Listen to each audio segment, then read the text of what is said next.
First time, South by Southwest stage. Yeah, super nerve-wracking. No pressure. Normally, it's so much easier to just talk to strangers, but the idea that like my family being a local is here, it's very stressful. I'm like shaking, mainly because my dad is here, and that's stressful. We'll keep it here. Yeah, exactly. Just you and me. I'm not going to look out there at all. Yeah. All right, let's go back a few years, before Me Too, before Time's Up, even before this election. You started your activist work at the age of 19 with I Am That Girl. Can you talk about the catalyst for starting that and especially at such a young age? I think the catalyst, for a long time I had a really eloquent answer on why I started I Am That Girl. I think it's one of those things that you look back on, and the truth was I started it because I needed it. I think anytime anyone creates anything that has an ounce of gravitas, it's usually filling and healing something within themselves. And so I realized, I grew up here, as I mentioned, in Austin. I went to Westlake, and what was tough growing up was we didn't have a lot of financial means, certainly compared to the people around us. And so I grew up with a lot of insecurities about that. And I just think that you shouldn't have to have, a major addiction to have a support group. I think being a girl is hard enough, that girls need girls. Yeah. And so I Am That Girl was really created out of the urgency for myself of just wanting a group of girls that I could be honest with and that we could genuinely support each other. Yeah. So what's the mission, what's the ethos, and where is it headed?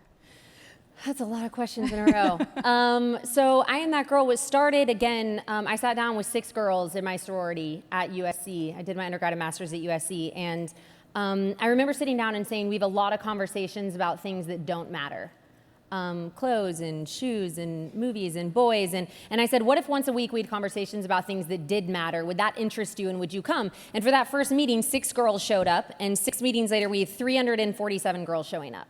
And there was something that was so palpable about people coming together and saying, in this safe space, we're going to be honest, and we're going to be able to talk about how awesome we are, but we're also going to be able to talk about our pain points and the things that hurt and the things that are uncomfortable. And so that was kind of the impetus for I Am That Girl. And then the idea was, I can't imagine that this is unique to USC campus. I can imagine that this is relevant to campuses all over the country. And as far as where we're headed, I did that for a long time, building the community of I Am That Girl.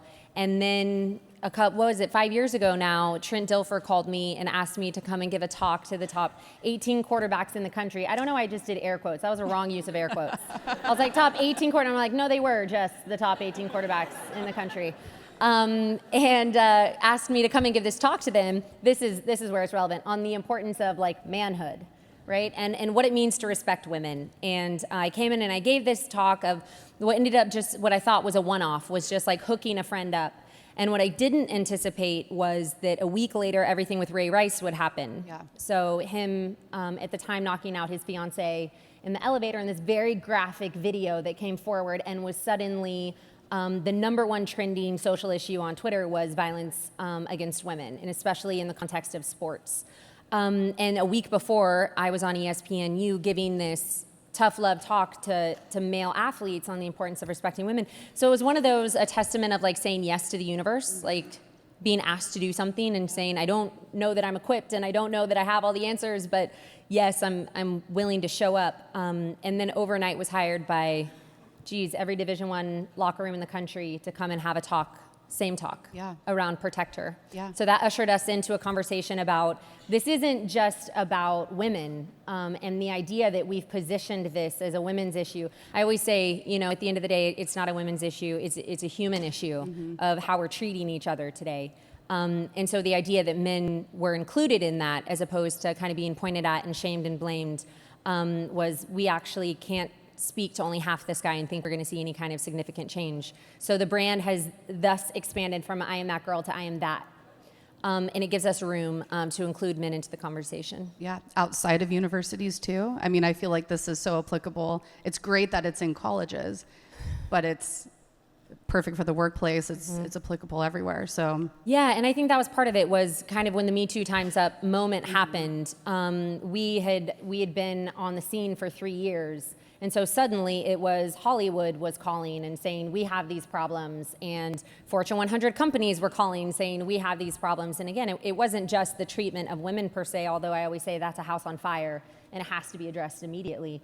But these were bigger issues of otherizing people, and how are we identifying the blind spots, and how are we learning how to talk in nuances, especially in a moment, culturally speaking, where everyone's afraid to talk at all, right? We don't reward bravery anymore, because the minute that you have the audacity and the courage to actually put your voice out there, especially given the context of social media, we attack you so viciously for having an opinion that most people, it almost seems like, you know, people are shrinking back out of sheer fear of like, I don't want to say anything because I tried to say something. And when I tried to say something, you know, it was a massive backlash. And so I think, you know, trying to figure out how we can reward bravery. My husband just arrived. Hello, honey.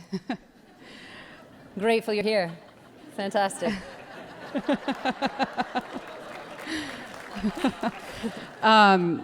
This session is in the Future Workplace track at South by Southwest, and I pulled out some titles of other sessions this year. One, Men's Role in Gender Equality in the Workplace, a crash course on empathy and leadership, and Danger and Silence, Time's Up for Pay Inequality. And I'm just wondering how that relates to I Am That Girl, and now I Am That. And to your point of being so scared to have these conversations, I feel like so many of us feel that way, and on both sides, men and women. So where do we start? I think so. Within the context of I Am That Girl, 10 years ago when we started I Am That Girl, it was inappropriate to talk about politics or gender or sex or race. They were topics that we shied away from because we had the luxury to kind of be this Switzerland of like, we want to be liked and we want to be, seen as kind of this positive entity. I think not only within I Am That Girl and within the bigger brand I Am That, but I think any brand out there today actually can't afford to not participate in the conversations that we're having today. I actually think it's bad branding. I think it's a bad business move, because that's where we are today, is that, you know, our audiences, regardless whether or not it's a brand, an organization, a nonprofit, whether or not you're an influencer with a personal brand, the reality is I think that we're in this space where you have to take a stance, and not politicized stance, but you have to be willing to get into the nuances. You have to be willing to have the hard conversations and to attempt to put handles on a really slippery subjects. Because, you know, that idea of intersectionality, we can't have conversations about violence against women and not talk about Black Lives Matter, and not talk about, you know, immigrants, and not talk about the LGBTQ community. We're in this awesome moment in time in which culture is demanding that we get uncomfortable, and that we get comfortable in the discomfort of learning how to talk about these things, and also having the willingness to be patient with one another while we're reevaluating and editing the scripts. So what brands do you think are getting it right now? Oh gosh, putting me on the spot. We've talked about Nike. Yeah, we talked about Nike, and again, I mean, it becomes so political, and not that I'm trying to stay away from being politicized, it's just that I have a lot of feelings about politics, and the hard thing is that, you know, the minute that you say I'm wearing this jersey, 1 out of 2 people don't like you. And I think anytime we're sitting in an ecosystem where there's a sense of duality, right, where it's us versus them, that Machiavellian perspective, it actually doesn't allow us to have nuance. Yeah. It forces us to check all of these boxes and say, well, if I'm a good Republican, if I'm a good Democrat, then I have to check all these things. And the reality is, like, that's not our humanity. We're messy, and we're walking contradictions, and we don't have a political system that allows people to be human anymore. We have a political system that says you have to choose a jersey, and based off that jersey, 50% of people won't like you. And so and I think Nike took a really brave stance from like a very corporate place. I think they took a very brave stance of doing an ad with Kaepernick, right? And this idea of like, we're willing to go there, we're willing to have the backlash, and we're willing to stand for something in a moment in which it is so easy to not stand for anything. Yeah. And so I'm really excited about any brand who's willing to be brave enough and courageous enough to say, we're going to take a stand and we're going to anticipate the backlash, and we're okay with that. Yeah. And I would say the brands who are inviting you in to come and speak are the ones who are doing it right, or at least getting a lot of it right. Yeah, no question. I want to go back to the NFL and how you've been working with them specifically. So you've gone into universities, you've worked at the NFL to talk about redefining masculinity, and I'm curious, when you ask them, you know, what does manhood or what does masculinity look like to you? what's their response, and like what's your feeling walking out of these rooms? Like what do you either charge to do, or how do you feel about that? Yeah, I think again for me it's I'm so grateful because so often we see headlines of like people messing up and the bad apples, and I think that we don't necessarily do a good enough job of celebrating like the incredible men doing it right. There's so many good men doing it right. And it's easy to highlight the ones who aren't because it's very sensational. And, you know, at this point, you know, with 24-hour news cycles, there's like as much content as we can get out there and as much, you know, kind of like train wreck sensation. And so I think for me coming out of these rooms, whether it's like C-suite executives or whether it is D1 athletes, what I get so excited about is their genuine curiosity of what can I do to be better. And I think I see a disproportionate amount of guys asking the questions and saying like, I really genuinely, so am I allowed to say this? Am I not allowed to say this? And I think this is, as an activist, you learn very quickly that patience is a necessity, right? Like we've never seen any kind of significant cultural changes happen overnight. And so the expectation that suddenly a cultural script that's been handed down with a very specific myopic definition of manhood that's been passed down to everyone for eons is suddenly like no longer appropriate, and you can't do these things and you can't say these things. And I think that in the midst of reauthoring a lot of these cultural narratives that we've all inherited, it is going to take a lot of patience with each other as we figure out together how to get back to treating each other with dignity and respect. Yeah. I mean, you've been in some like pretty gruesome situations where you've had to call your husband underneath a table. You've been afraid. Like, how do you remain so hopeful during those times? Again, I mean, I think it's, you know, my mom personifies this like indelible belief in our humanity. She has a lot of excuses in her life to be able to justify that people aren't good. And I think the fact that she's never ever given up on people, that in spite of her encounter with bad apples, that she continues to be someone who says, like, I just believe that people are inherently good. And I think that's a choice, right? I think being cynical is actually easy. When people are like, I'm cynical, I'm like, you and anyone over the age of 30.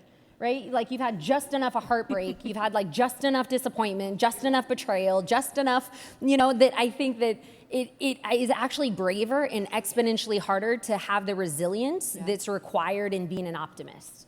And I think optimism is often synonymous with naivete, and I actually really disagree with that. I think optimism is like the champion of all champions who says, yes, I got my heart broken, and yes, I've been betrayed, and yes, and all these things. And in spite of all of that, I'm still gonna like show up every day and believe fundamentally that people are inherently built good. Yeah. And that it's less about teaching people how to treat people and all of it, and actually remembering, because little kiddos do it effortless. Like there's so much to learn from my nieces and nephews who effortlessly, altruistically love each other. And so I think that like I fight for that even when I'm given so many excuses, you know, to be frustrated, especially as an activist in the face of apathy. Yeah. Where you're like, I care, I give a damn, I give so many damns. And then you're looking out and you're like, yeah, I wish there were more damns given.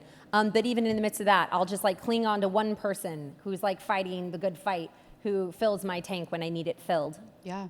That kind of segues into right before this session, Frank Warren was speaking, and I caught the very tail end of something so beautiful that he said, and I'm probably going to butcher it. And if he's in here, I saw him earlier, I'm so sorry. But he said something to a gentleman who asked a question about the fact that we all have secrets, and his whole business is Post Secret, where folks can mail postcards and share a secret, and that's supposed to help us all connect because we all have something. And that if we just remember that we all have a secret, that can be so impactful, and you would just like, your heart would break if you heard someone's secret. And it's building that like sense of humanity and just understanding like we're all humans. And you talk a lot about the fact that it's harder to hate in person. It's easier to hate online. So I appreciate that you're getting people in the same room and you're having these conversations. Yeah, and I think along with secrets, it's the idea of insecurities. And I always say, like, regardless of what room I'm in, even though the lights are very bright and I'm trying to make direct eye contact with y'all, the truth is that every single one of us walked in here with an insecurity, if not many insecurities. And in the midst of us like pretending that they don't exist or pretending to be fine or pretend like showcasing this idea of who we want the world to think that we are, one, it's exhausting. Two, it's just not plausible. And three, if we actually realize that our insecurities are the glue that holds our humanity together. Because inevitably, every single one of you, we may not, for a million reasons, have a lot in common, but that is the one thing that we have in common with every single person that we encounter, is that there is something inside of them that hurts. Right. And that there is an inherent brokenness. And to me, I find reprieve in that. Instead of like pretending to be perfect all the time, or wanting to present an idyllic version of myself, which is why I think social media is so dangerous, right? Is because it's one thing to have Photoshop magazines that we're comparing ourselves to, that we know cerebrally are inaccurate portrayals of both men and women, and masculinity and femininity, but we inevitably end up comparing ourselves to them anyway. I think what's so dangerous about social media is that now we're living these like highlight reels. And who could ever live up to a facade of a perfectly curated highlight reel of how you want people to perceive you? So I think inevitably it ends up kind of injecting this sense of fraudulency in all of us, that we're all like, ooh, if people really knew, they may not like me quite as much. We've actually never talked about this, but I'm curious what your approach is with social media, because it feels like it differs from I Am That Girl. And I know you are different than I Am That Girl, even though you're the founder. But how do you approach it? How do you, as an activist and somebody who cares a lot about what's happening in the world, sort of take care of yourself in that regard?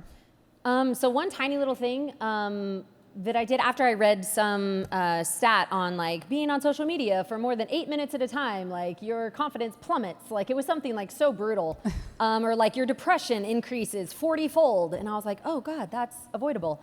And so for me, I try to use social media. I recognize the platform, I recognize the connectivity, and I always say it's ironic that technology, claims to bring us all together and allows us to communicate more effectively, when in reality the stats are showing it's actually creating more of an isolation for all of us. And so it's kind of this, how do you use technology? Is inevitably just a tool, so how are you using that tool to benefit you as opposed to becoming a slave to that tool?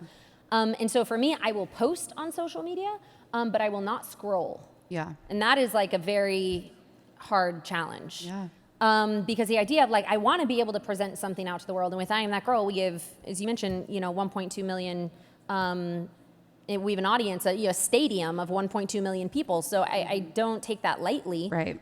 So what we're putting out into the world, but also as a brand, it's always interesting as a founder trying to separate yourself from your brand, because I Am That Girl, I'm far more inappropriate than our brand is. 100%. And so I have to be really careful about my sense of humor and how that comes across. I'm very sarcastic. It's literally the perfect segue, because I want to talk about humor, because you are hysterical and you're not inappropriate in a way that's offensive. I like how you make light of really tough situations, because I feel like that bonds us. But it reminds me, as I was writing this question, that I saw on Twitter, there was a study released from the University of Arizona that basically says witty women are less likely to get hired than men, that the potential for their advancement may be harmed by the use of humor. The team behind the study argues that these divergent reactions are the result of ingrained gender stereotypes, which I was like, we're screwed, because you and I that's our sort of banter. That's our banter. So how do you teach young girls and even grown men and women as it relates to these stereotypes, these gender stereotypes, which I never thought that wit would hold me back. Sure. Ever. I think it's one of your superpowers personally. 100%, agreed. First off, whenever we talk stereotypes, I always feel like I have to give like the preamble that at the end of the day, it's just like a shortcut for our mind, because of the amount, like the volume of information that we're taking in at all times. So I think, the idea that stereotypes exist are just like our mind trying to be like, you're like this, you're like this. And at the same time, we have to recognize, while I can appreciate shortcuts, we have to recognize that oftentimes our association, when we look at this person and we assume that they're this, that symbol that we're allowing to represent them can, one, often be completely inaccurate. I mean, how many of us have judged a book by its cover? How many of us have been like, man, I'm not gonna lie, like I thought that guy was such a jerk. He's actually really nice, and like you have this like, wow, who knew? And so I think, one, it can be inaccurate, and two, I think it can be dangerous, because we're oversimplifying people. Again, we would rather stick to stereotypes than have to get to know people, and that notion of it's hard to hate up close. Brian Stevenson does such incredible work around this, around the notion of getting proximate to people, of in order for us to really understand other people's humanity, we have to see ourselves in them. And that also means that we have to do the work, because as much as he emphasizes getting proximate with other people so that we can really identify with them and understand their circumstances and understand the context of their life, of how they've arrived at this place, I think, an addendum to that, I would never make an addendum to his work. He's like a legend. I didn't mean to say that. But if I were to add any of my 2 cents to it, I think I would even take it a step further and say, I don't think we necessarily get proximate with ourselves. Right. I think that's like the lonely work that we have to do. Is it's not just like Lex who like gets up on stage and has these epic moments to share a stage with you.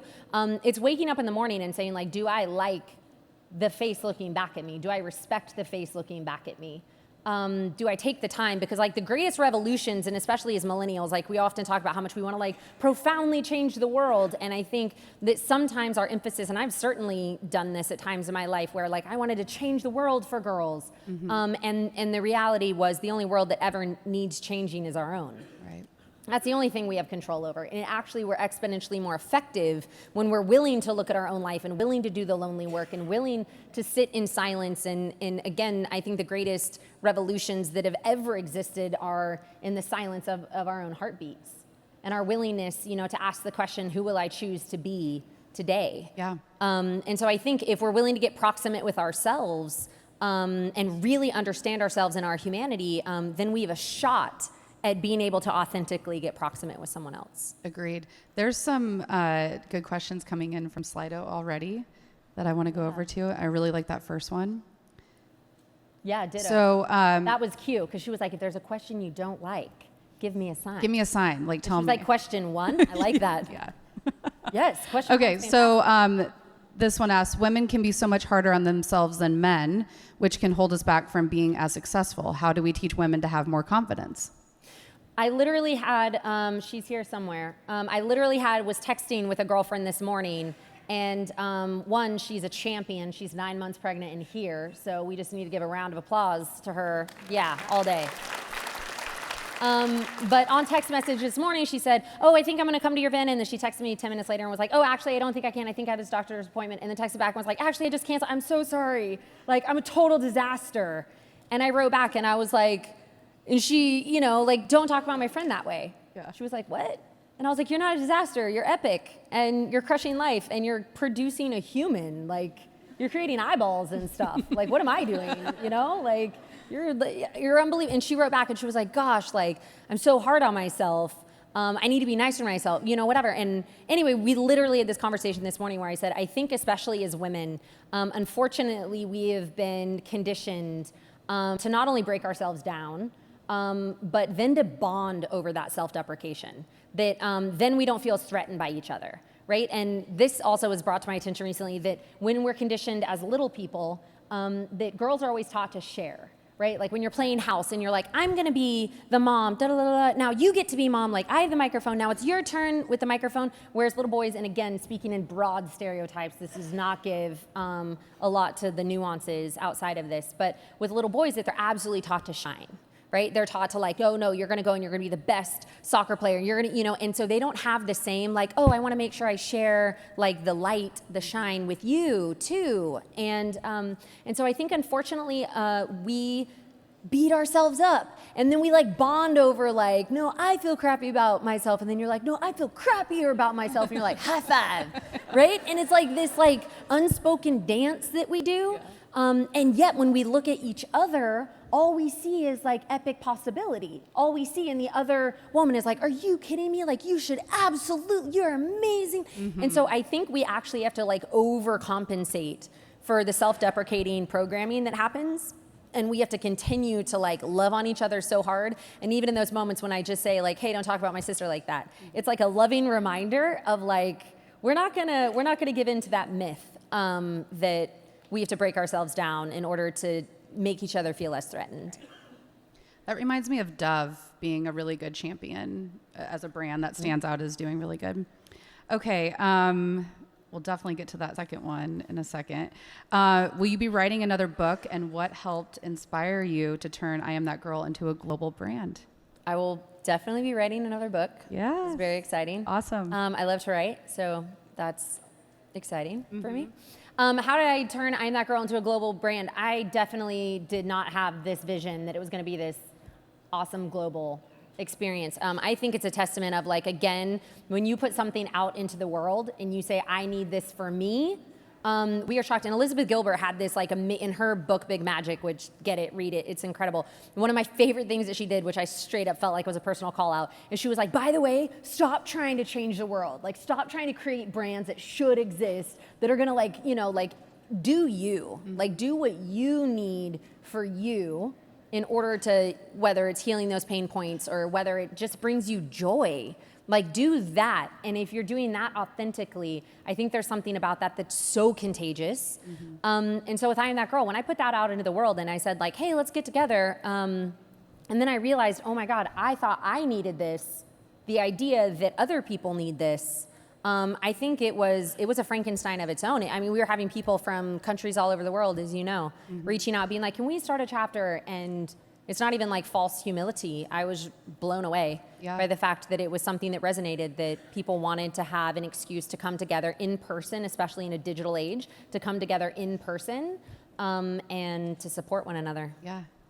I actually just heard a very quick story yesterday from one of our podcast hosts who was interviewing a woman, and she did not know that you and I were chatting. She was interviewing a woman who is a pastry chef in Lincoln, Nebraska, so from Nebraska, and she just did a fundraiser for I Am That Girl and was talking a lot about it on the podcast. And yes, exactly. Yep. So it's a very small world. I love that. I love this next question I'm about to ask you as it relates to the workplace. How do you recommend young women take control over their world, especially when it's dominated with men in positions of power? Sure. I think the idea of taking over your world in general is like control what you can control. Like our circumstances, the cards that we're dealt necessarily, we don't have control over that. And again, this is where I think I really, lean on my mom's life experience.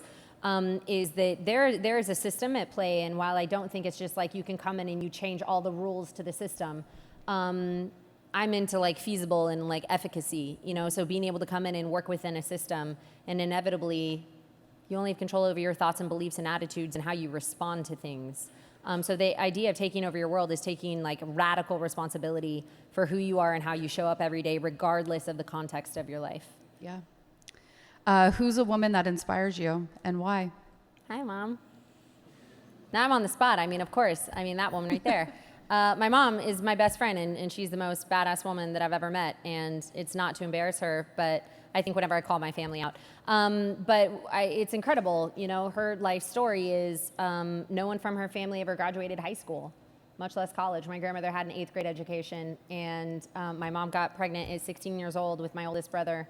And in that moment, and I always say I can't imagine as a 16-year-old to have the Constitution when you're looking back at generational poverty and generational lack of education, and to have the Constitution to say that ends with me. And she put 5 kids through undergrad, grad school, and/or law programs. Like, she's a warrior.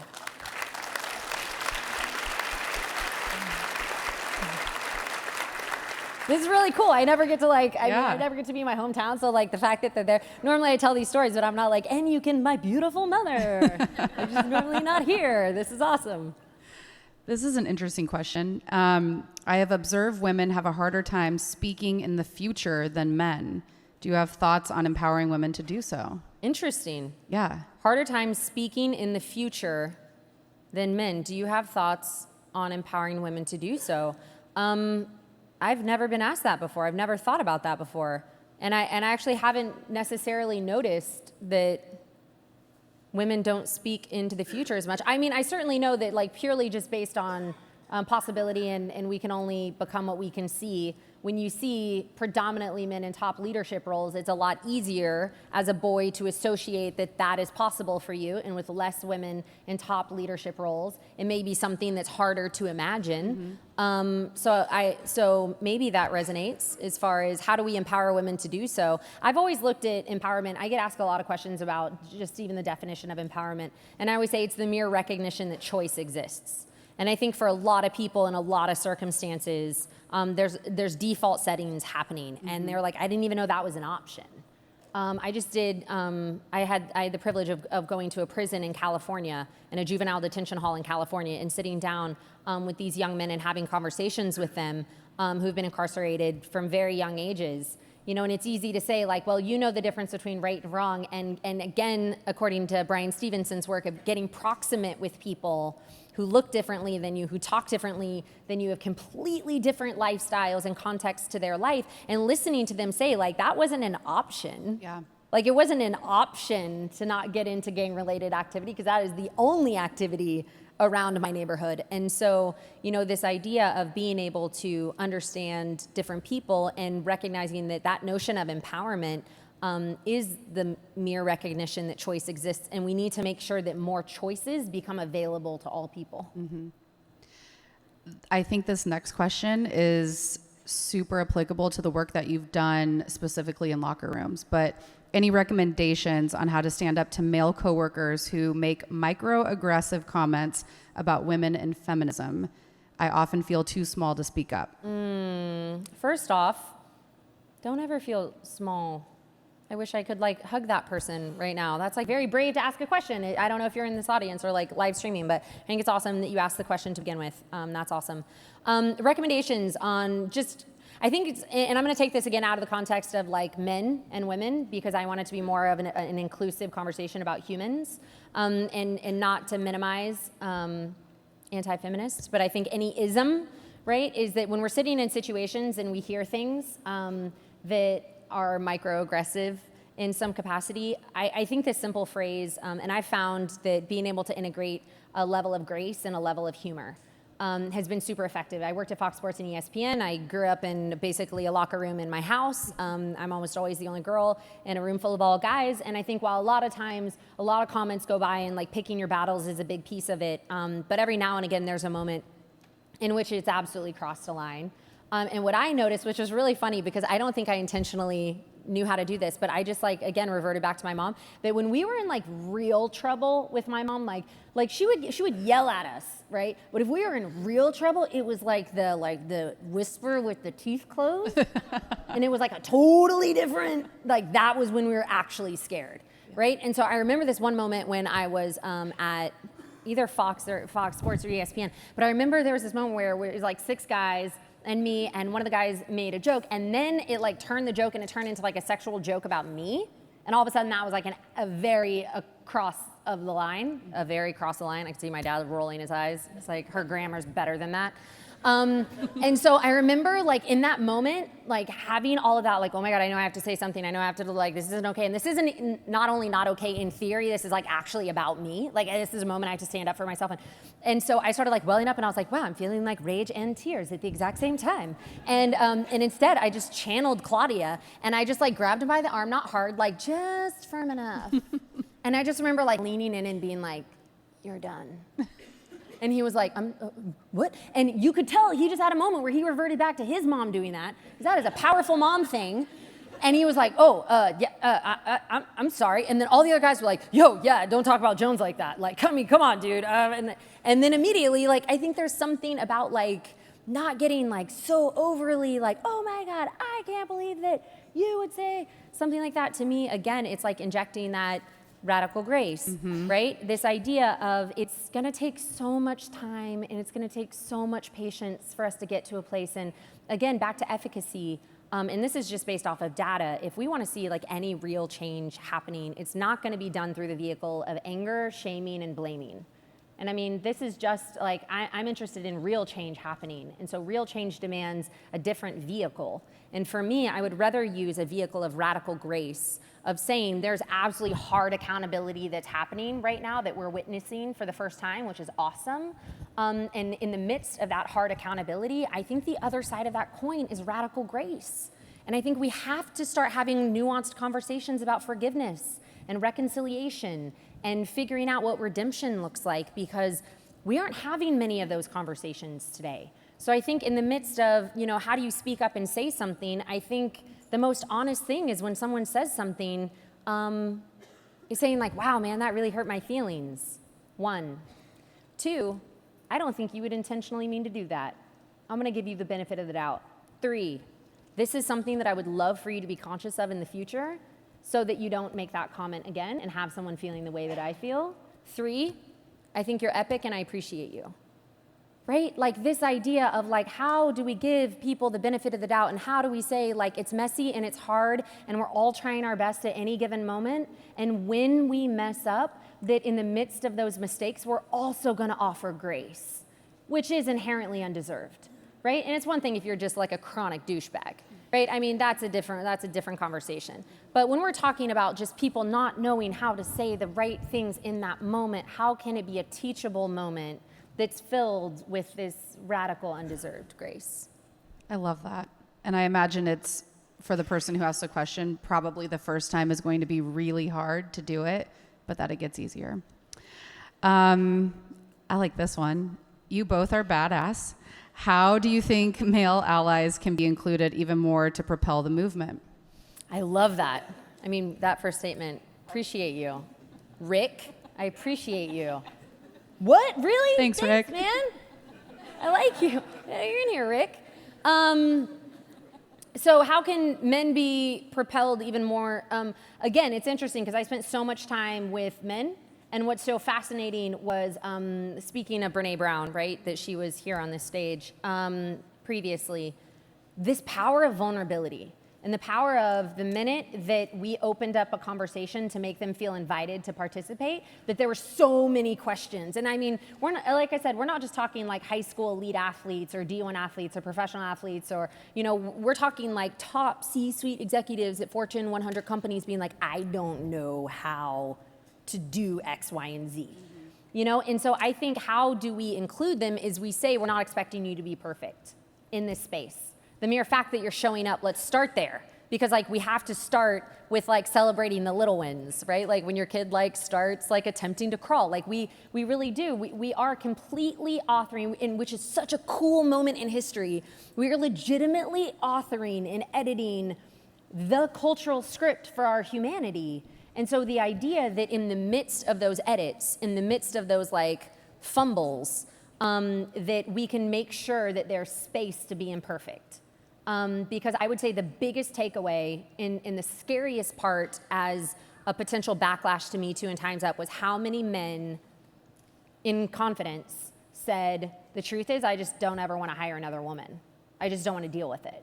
Like I don't want to deal with the liability. I don't want to deal with a guy on my team saying it's just easier to not hire women. And I'm like, that is a really awful potential backlash. We have worked so hard to get our foot in the door. We've worked so hard to be invited to those after parties where so much of the networking happens. And so the idea that I keep saying, you know, there is righteous anger, and that's something we have to acknowledge within all the isms. There is righteous anger, and we have to make space for that righteous anger, and we have to be willing to sit in that discomfort and to be proximate enough with people to allow them to express themselves, and hopefully be willing to take a step, even if it's really slow, alongside them, shoulder to shoulder. But the idea that with men, and I've been in plenty of, you know, closed doors with women within Me Too and Time's Up saying like, this is awesome, this is our time,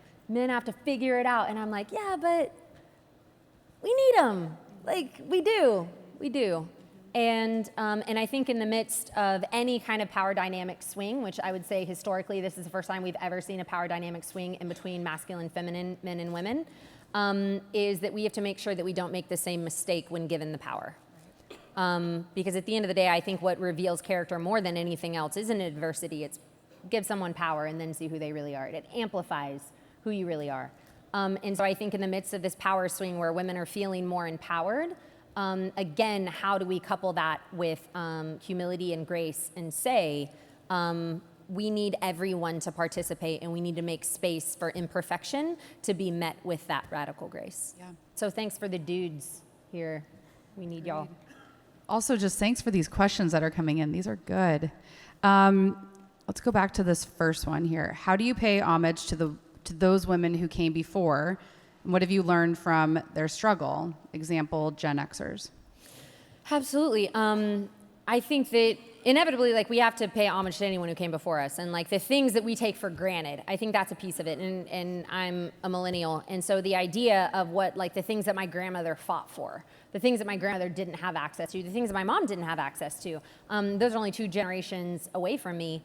I think realizing that, inevitably we are, we are crawling up the back, standing on the shoulders of those who came before us. And I think it's also really easy for young people, because there is that almost life and experience, that it can be synonymous with arrogance, right? And it can be that, like, I'm gonna go out and do all these amazing, and you don't recall of how many people it took for you to get there. And so I think, again, in the midst of any kind of, this is a vision that we see for the world and this is what we're so excited, that we have to scoop up everyone who came before us and humbly recognize, especially as women, the shoulders, like the caliber of shoulders that we've had the privilege of standing on, and the incredible male allies that we've been standing on, who've made everything that we're doing possible. Going back to radical grace, Aaron says, how can we apply radical grace when managing challenging conversations online without proximity? Whew. Well, that is the ultimate challenge, and I actually think that is kind of the downfall of social media and online, and I can say this as someone who I think received the most death threats LAPD had ever received when I was in Los Angeles, via social media, of like rape threats and death threats. Again, because it's like, if you stand for anything today, the luxury of anonymity is that you don't have to be brave, that you don't have to be in the arena. As Brene Brown often says, you have the luxury to sit in the stands and have the audacity to tear people down who have the courage to actually stand for something. And so I have certainly been, I have to like create humor, like super inappropriate humor about it, because it's like the only thing that like lets you, it's part of the I don't scroll on social media thing, is just because the idea of when you aren't proximate, in the same way that we say it's hard to hate up close, it's really easy to hate behind a screen. It's really easy to choose to like not be courageous at all, but to break down someone else. So I actually think that I don't have an answer to that one. I don't have an answer of how do we create empathy between avatars. And I actually think it's something that's keenly human. And I think it's why we have to get proximate. So the idea of like, and I've been in so many of these kind of conversations with tech companies of like, how are we injecting empathy into a tech platform? And God, I don't know how we accomplish it. I would love to see a company or a brand out there maybe teaching more empathy, and giving us modules and giving us education and giving us resources to be able to kind of inject that. But I think the reality is that it is something that separates us from robots, right? Us from AI is the idea that our humanity allows us to actually see each other. And as we were talking about backstage, of like, when you see someone and you look in their eyeballs, like you can't help but find and feel a sense of connection. Totally. And so the internet does create such distance that I think we also have no concept the volume of harm that we're willing to do. And I'll take full responsibility. This was a couple years ago, maybe 3 or 4 years ago. There was a girl who was a commentator for ESPN, and there was a video that went viral about her, and she was being really nasty to like a valet or something. And I saw it and I was like, oh my God. And like everyone was jumping on the bandwagon and was like, she needs to be fired, she needs to whatever. And I remember being like, oh my God, and pulling out my phone and tweeting. And being like, yeah, you don't deserve to have a microphone or something, some comment of like jumping on the bandwagon of hate. This is before I received the volume of hate that I've received in my career. I regret that to this day. I realize in that moment of jumping on the bandwagon and judging her without any context to her life, and like that's the other thing is, because we are inherently broken within the context of our humanity, that means we're gonna have off days. It means we're gonna be a dick every now and again. And we don't mean to be, we're hungry, we're like something, you know what I mean? But like we're gonna like do something that we regret, and in those moments you're like, thank God that wasn't captured on camera. And she had a moment that was captured on camera, which is probably the worst experience of her entire life, and she regrets it. And so I also fear a society where we're not allowed to mess up. I fear a society, I don't have children yet, but I fear a society where our children can't mess up. and they can't make mistakes, and that on the other side of making mistakes, that they don't know how to come back from that, and that we don't offer them any kind of forgiveness. We just say you're canceled. And so I think for me, that was something that like I really regret jumping on board with that. And I've never done that since. Well, what does an apology look like? Or what does sort of owning that experience that you regretted look like? So for me, that looked like whenever I saw other people that were getting just like vicious hate online, that I would try and put a positive comment out there and just say, you know, hey, I can imagine we've all had a hard day. That whole like glass, you know, we all live in a glass house is like that keeps you pretty grounded when you're like, okay, we all have really big stones to throw and like rocket launchers, but let's all remember that we live in a glass house. And like when we become the target of that, it's unimaginable. And so can we be rooted in that amount of humility to recognize that like we're all fallible? That's good. As a society, how do we measure our progress towards equality, female, LGBT, et cetera? What signs show whether we're moving in the right direction? Good question. These are hard questions. By the way, they're y'all, great. This is like very intimidating. When people just ask you questions you've never heard before in your life, and you're like, let me formulate a really articulate response real quick so I can impress everyone in this audience. I'm like, what did she just say? Like, I have no idea.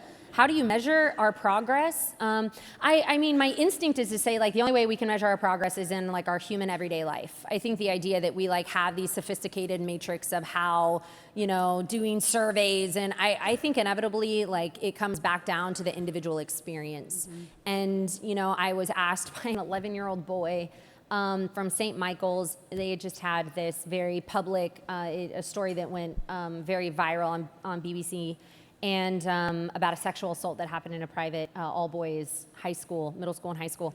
And I was brought out, and in the midst of giving a talk to these 1,100 middle school, high school boys, it was question time, and all the coaches and all the teachers were like, this is gonna be awful. None of these boys are gonna get up and ask any questions, so like try and take as much time as you can. And I gave my talk, and there was just enough time for a couple, and they like lined up, right? So it was like like 20 people deep on each line, and this one 11-year-old boy gets up and he was like, I have a quick question. And I was like, cool. And he was like, do you think the world is getting better or worse? And I was like, it's like a very existential question, bro. Like, what?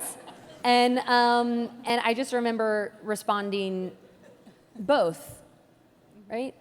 I mean, I think as our light gets brighter, darkness has to meet it commensurately. Is that a word, Dad? Commensurately? I think this idea of like good is always going to be balanced out, and I don't think it's good and evil. I think it's love and fear. And I think that those two will forever coexist. So the idea that we can extrapolate fear from the human condition, I actually don't think that's possible. I think that love and fear will always coexist, and they are two wolves that exist inside of us, and it is up to us which one we choose to feed. And I think as a culture right now, we're certainly in this ecosystem where I think fear has been fed more. And so what does it take for us as individuals to show up and personify the love that we so significantly need, not just in our country? I think it's a global conversation. I don't remember the question. How do we measure? How do we measure something? Progress? So yeah, I think we have to measure it as individuals. I don't think it can be measurable as some kind of survey that can be taken. All right, this is a fun one. So you're not just a founder, and it's not on there. Oh, not just a founder and an entrepreneur. You're also an author, and now apparently being heavily courted by Hollywood to create a TV show or movie about your work. Can you tell us anything about that? Yes. That's always a funny question when you get approached and they're like, can we option the rights to your life? And you're like, what does that mean exactly? So a lot of my work outside of the context of I Am That Girl is, I think at this point I'm under like 117 NDAs around a lot of situations that I've been brought into. So whether it's working with founders or gazillionaires or people who have an entire franchise that they could lose, or like this really interesting like side hustle of like helping people figure out, and I always say like I'm not a fixer, but if you want to figure out how to handle this very messy, complicated situation with grace, transparency, and integrity, I can help you do that. But oftentimes it's not what people want to hear, because they're like, well, I think we could hide it, and I'm like, yep, not your girl. But if you want to come forward and actually like really talk about doing the work and figuring out who you are on the other side of this and operating from a place of identifying your blind spots and becoming self-aware, I'm super into it. But my agency knows a lot about the work that I do, and they were like, oh my God, this is like Scandal meets Friday Night Lights. This is awesome. And I was like, well, it would have to be scripted because I can't talk about any of it, but like the best stuff is real. And I'm like, I got stories you can't make up, So the idea that it's flattering anytime someone's like, we want to make content around the work that you do and to amplify the work that I do and to give us a vehicle through a scripted medium to be able to talk about these issues and to work through these issues through characters would be awesome. So when are you running for governor? And that, exactly. And that's also been asked at least 3 times up here, if you would consider running for political office. And if so, what are your aspirations and goals that bring you joy with that? Yeah, I would never say no. I would never say no because I think that, again, as I mentioned before, we aren't celebrating and rewarding bravery right now. And I think that anyone who gets in political office, anyone who puts themselves out there, I don't care if you believe in the things that they hold true to them. I think we have to respect people who say, I want to serve. Because part of my hesitancy, like, again, to be like really honest, is like, I like being liked. Like, that feels good. I feel like I want to believe that I have like a 90% rating with people, that they're like, no, she's super inspiring. She's like changing the world. She does great work. Like, I like that. It feels good. And so the idea that like nothing about me has changed, not like I'm still the same person doing the same work, now using a different vehicle. And the idea, as I mentioned before, that like just because I put on a particular jersey, that suddenly 1 in 2 people don't like me, that sucks. Yeah. Like the idea that that my ratings go from 90 to 50? Come on. So I think that part of it is understanding, again, as we talked about, like, I don't think that politics currently have space for nuance. Mm-hmm. And I think what's hard about that is it's hard to go into politics and be human. Yeah. Because all of a sudden it's like, well, you only checked 3 out of 5 boxes on for you're not a good enough Democrat, but it's like you only checked 3 out of 5 of the you're not a good Republican, and so it's just this idea of like, how do we create an opportunity for people to say, like, I am passionate about service. My entire life has been contingent on service. I'm passionate about service, to be able to come and to serve a state that I'm fiercely care about. My dad and I, we were talking, Texas folklore this morning, and he's like a borderline historian, not really. He's going to roll his eyes. He's always like, you always give this perception that I'm this amazing man. And I was like, you know what? When I get on stage, I'm going to talk about like all your foibles. I'm going to be like, and these are all the ways in which my dad is not perfect. So he doesn't feel like he has to live up to it. But we were talking about, history on the way over. And this is one of the things when you talk about like, what is the vision of Texas, because I'm homegrown and really proud, and my grandfather was a judge here, and my grandmother was like absolutely wore the pants in that family and was ferocious at like not even 5 feet tall. But one of my favorite stories about Texas, and what was the line, Dad? It's like, I don't know that this is true, but it's right, or I don't know this is right, but it's true. Something like that. That's the spirit of Texas. That's what he said. Hashtag spirit of Texas. And as the story goes, and this is one of my favorite, was, this idea that in San Antonio, and for those of you who are not from Texas, you're gonna appreciate a little Texas lore. But this idea that, San Antonio, the Alamo was surrounded by Santa Anna's army, right? Mexican army is surrounding them. And I mean, these are a bunch of misfits. These are, people who are not properly trained, and they are straight up looking at like an empire regime, like all in the same outfit. It is terrifying, and they know that there's no way that they're gonna survive this. And at the same time, they have the audacity to put up a flag that says, come and take it. Right? Santa Ana has to probably be like, are you kidding, bro? Like, y'all have nothing. Like, we could easily. And so the lore is that there's this one guy who finally like sneaks out of the Alamo to go try and get help from Sam Houston's army, to basically say like, yo, we need help. We're surrounded. There's no way we get out of this. And so he like sneaks out, threatens his own life to get through Santa Anna's army, to get, to the place where he's asking for help. And basically they're like, nah, sorry, we can't help you out. And he's like, there's this entire Alamo full of women and children, like everyone is gonna be massacred. And they're like, yeah, sorry, we don't have any reserves, we don't have anything for you. And like this nameless, faceless guy like fights to get back through Santa Anna's army to get back into the Alamo knowing that he's gonna die, but he's gonna die with his homies. And there's something about like Texas, of like what it means to be Texan. It's ride or die. Like there's something about that. There's a ferocity in our loyalty and in our integrity. And I think that the idea to be able to like showcase that for the rest of the country and to say like, this is who Texas is. Are you kidding? That's so exciting. Let us know when we can donate to your campaign, please. We have time for one last question, and I love this very last one. Just to wrap it up, if you could create a panel for South by Southwest 2020 that focuses on empowering women and men in today's society, who would you choose to be on the panel with you? That is so stressful. That's what we're going to end on, is me being like, I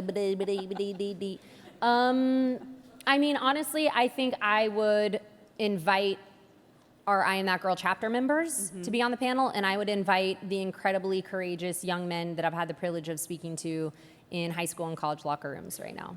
I think that I've never been so hopeful, having the luxury to work in both of those arenas, of the future of what's possible. If there are future leaders, I feel really good about that. Yeah. And being able to give them a microphone and let them speak to what's possible, to the vision that they have for our country, I am on board for that. It'd be a privilege to sit next to them. Actually, I'll end on this because I want people to follow along with you, and especially when you're announcing your candidacy. And It's ridiculous. But where can they find you on social media, and how can we all support I Am That Girl? Awesome. I am that girl for social media, and at Miss MISS Alexis Jones. I did that before I was married, so I feel like I should change it to Mrs., but it's still just MISS Alexis Jones. As far as contributing to I Am That Girl, we're always really excited and honored to partner with brands that have a vision of what's possible, especially when we talk about the nuanced and courageous and inspiring and challenging, uplifting and entertaining, educating content. So if there are brands that are really excited to have conversations with a really badass army of 1.2 million people, that kind of stadium, we would be stoked to chat with you. Amazing. Thank you so much for being here, and thank you for all coming out today. We really appreciate it. Thank you.